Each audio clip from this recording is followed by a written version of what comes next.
झाला.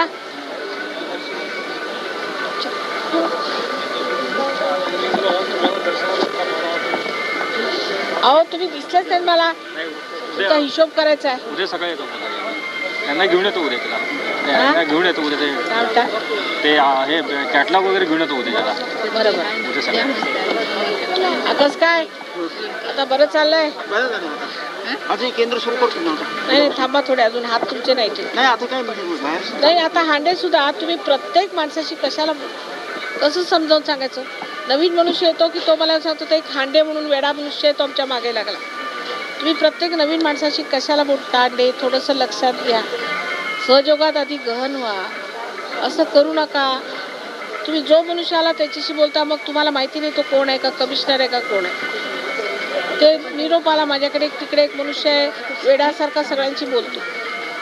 आता तुम्ही कृपा करून कोणत्याही नवीन माणसाशी बोलू नये अशी माझी विनंती. थोडे दिवस राहू द्या. जरासं आरामात चालू द्या. मी आता येते पुण्याला मग आपण समजून घेऊ बरं का. असं करू नका. सहयोगाचं नाव वाढलं पाहिजे. लोकांनी असं नाही म्हटलं पाहिजे सहयोगी वेडे आहेत आहे की नाही. ते आपलं प्रत्येकाशी काहीतरी बोलतात. नाही करू नका. नाही बघा तुमचा तुम्ही हे बघा माझ्याकडे हे बघा एक उत्तर आहे बघा.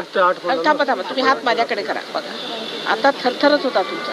नाही मला असं काहीतरी बोलणं म्हणजे माताजी मग कसं मी माताजीला पत्रक असतं आणि मुद्दाम स्कोअर करण्याची काही जरूर नाही. माताजींचे कार्य करत असताना मी स्वतः तिथे 2000 रुपये स्वतः खर्च करून माताजीचं कार्य मी इतकं वाढवते तिथं आणि माझे रात्रंदिवस तळमळ तिथं कार्य करण्याची. आणि तिथे सिटीमध्ये इतके लोक जमतायत कबूल आहे. मी 50-60 लोक जागृत करून दिले बघा. माझं रात्रंदिवस कार्य चालू. तुम्ही हे लक्षात घ्या. तुम्ही आता ऐकून घ्या. तुम्ही माझं ऐका. हे बघा तुम्ही माझं ऐका.